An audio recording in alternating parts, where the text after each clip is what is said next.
Habilidad numérica, módulo 6, ejercicios propuestos nivel básico. Ejercicio número 21. Es un ejercicio de lógica de conjuntos con conjuntos solapados. Vamos a trasladar la información del enunciado a un diagrama. Vemos ahora, de acuerdo con los datos del diagrama, que si sumamos 48 que son extranjeros más 24 políglotas, nos da un total de 72, que es lo que hemos llamado el total aumentado. Y tenemos claro que lo llamamos aumentado porque no es el total real, puesto que está tomando en cuenta dos veces a los elementos que son comunes a ambos conjuntos. Para saber qué es lo común, recordemos que vamos a restar el total aumentado menos el total real, y nos va a dar 72 menos 64, nos da que lo común, o lo solapado, es igual a 72 menos 64, 8. Esto es lo que va en el medio. Si quisiéramos completar el cuadro para tener una visión general de todos los números que hay en cada parte de los conjuntos, tendríamos 40 elementos en esta zona para sumar los 48 y acá tendríamos 16 para sumar los 24. Pero la pregunta no es cuántos políglotas extranjeros hay, sino cuántos de cada 8. Hacemos una sencilla regla de 3. Si para un total de 64 hay un número de comunes que es 8, si fueran 8, ¿cuántos serían? Resolvemos la regla de 3 y nos va a dar 8 por 8 entre 64 y nos da 1. La respuesta es entonces que habrá un común, es decir, extranjero políglota, de cada 8. Opción C. Pregunta 22 del mismo tema, vamos a hacer el diagrama. En este caso, la respuesta va a ser mucho más sencilla, ya que el total real va a ser la suma de estos tres números. Así que el total real va a ser igual a 8 más 3, 11 más 5, 16, opción C. Pregunta 23. Dibujamos el diagrama. Vemos que este problema es muy similar al 21, donde tenemos un total aumentado, que es la suma de 11 más 10, es decir, que es 21, que supera al total real, que es 13, en una diferencia que nos da la parte común, 21 menos 13, que es 8. Por lo tanto, hay 8 en el centro, 3 en este lado para sumar 11, 2 en este lado para sumar 10. La pregunta era por lo común, la respuesta es la A, 8. Pregunta 24, del mismo tema de conjuntos solapados, dibujamos el diagrama. Tan solo al ver los datos colocados a ambos lados en el diagrama, nos damos cuenta que para llegar al 100%, que es el total real tácito, hace falta un 20%. Para poder sumar 50 más 20 más 30 igual 100%, por lo tanto la respuesta es la opción D. Pregunta número 25 es de negaciones, de proposiciones categóricas. Como todas las manzanas son rojas, es una proposición del tipo universal afirmativo. Para lograr su negación o contradicción, cambiamos la cantidad y la cualidad. De universal pasa a particular y de afirmativo a negativo. Algunas manzanas no son rojas. Buscamos una equivalente ya que esta no se encuentra y la respuesta va a ser claramente la opción A, puesto que si hay manzanas verdes es porque algunas no son rojas. Pregunta número 26 del mismo tema. En este caso, la proposición del enunciado es algunos caminos no conducen a Roma, es decir, particular negativo. Si queremos hacer la negación, cambiaremos entonces a universal afirmativo. Universal afirmativo, cambiando las dos características, lo cual nos va a dar que todos los caminos conducen a Roma, es la respuesta correcta.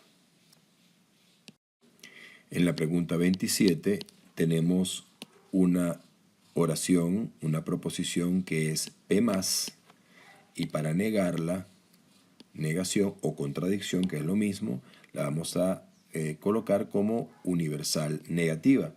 Y la que corresponde es la A. Ningún ácido quema la piel. Pregunta número 28. Tenemos que la proposición dada es todos los yuppies fuman habanos, por lo tanto es universal afirmativa. Y para realizar la contradicción o negación, va a ser de universal a particular y de afirmativo a negativo. Particular negativo, en este caso, va a ser que algunos yuppies no fuman habanos. La opción B nos habla de Jimmy el yuppie que no fuma habanos y esa es la correcta. Pregunta 29. Algunas mujeres son celosas. Es una proposición particular afirmativa. Y al igual que en la pregunta 27, su negación o contradicción va a ser una proposición que sea universal negativa. Es decir, ninguna es celosa, que es la opción D. Pregunta número 30. Pasamos a silogismos categóricos. Ningún Clovis es gorru, Pancho es gorru. ¿Qué se puede concluir? Vamos a razonar basándonos en una representación gráfica o diagrama. Aquí tenemos la representación genérica de dos conjuntos disjuntos separados que puede representar que ningún Clovis es gorru. Ahora, si Pancho es gorru, entonces Pancho estaría dentro del conjunto de los gorrus. Y al estar dentro de G, obviamente no puede ser C. Por lo tanto, la respuesta es la opción A, Pancho no es Clovis. Pregunta 31. Establezcamos el diagrama. Primero, estableciendo un diagrama donde se muestra que algunos científicos son locos. Y tendríamos que en este espacio donde está la X estarían siendo ubicados los científicos que son locos. Ahora, todos los locos son peligrosos. Vamos a representarlo. Acá lo tenemos, el conjunto L dentro del conjunto P.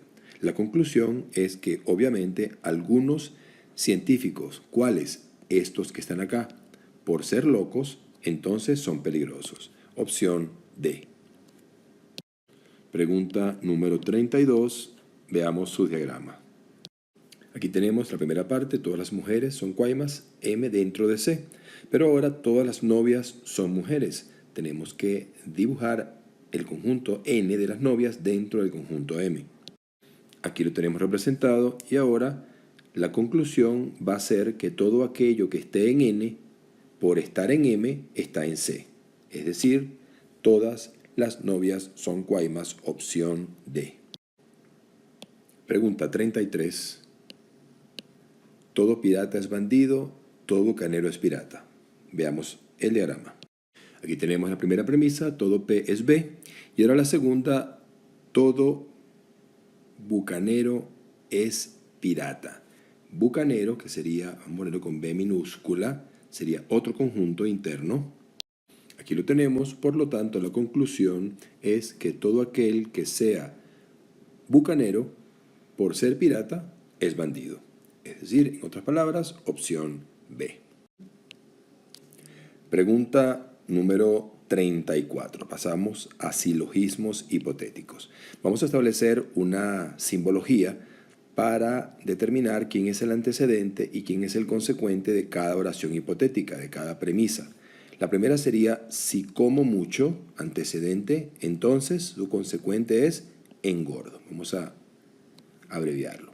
La segunda premisa es si engordo, entonces me enfermo. Vamos a buscar cuál es su conclusión. Estos tres punticos significa conclusión. Recordemos que hay dos formas de concluir en silogismos hipotéticos. Uno es afirmando el antecedente, lo cual produce la afirmación del consecuente o de la cadena, en el último de la cadena. Y la otra forma de concluir es negando un consecuente, lo cual produce la negación de su antecedente.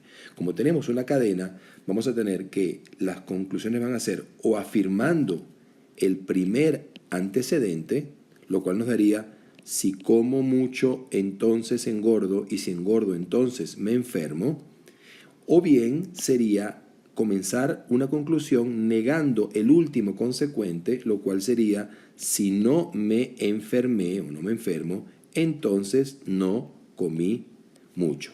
Vemos ahora que de esas dos conclusiones válidas, las dos, la respuesta o la que aparece como opción es si como mucho me enfermo, opción D. Pregunta 35 dice, si alguien nace en Krypton, entonces es superhombre. Clark Kent no nació en Krypton. Nos damos cuenta que al pretender concluir no vamos a encontrar ninguna conclusión posible, puesto que la premisa número 2 es la negación de un antecedente. Y habíamos establecido que para poder concluir o se afirma el primer antecedente, en este caso el único, o se niega el último consecuente, en este caso el único, que es ser superhombre. Por lo tanto, no hay conclusión en este ejercicio, lo cual nos lleva a establecer que dentro de las opciones, la respuesta es la opción A. Pregunta número 36. Primera premisa: no puede haber juego si llueve. Muy importante darnos cuenta que debemos reorganizar la oración para que nos quede primero el antecedente y luego el consecuente. No hay juego. Es decir, si llueve, entonces no hay juego. Segunda premisa es una afirmación de la lluvia, es decir, mañana lloverá. Conclusión: como estamos afirmando un antecedente, que es este, decimos que se va a concluir su consecuente. Y su consecuente es simplemente no habrá juego. Por lo tanto, la respuesta es la opción A. Pregunta número 37. Siempre que hablo mucho me pongo ronco. Si hablo mucho, entonces me pongo ronco. Luego vamos a decir, la segunda premisa es no me puse ronco. Habíamos comentado que si negamos un consecuente, hay conclusión y es la negación del antecedente. Es decir, no hablé mucho. Opción B.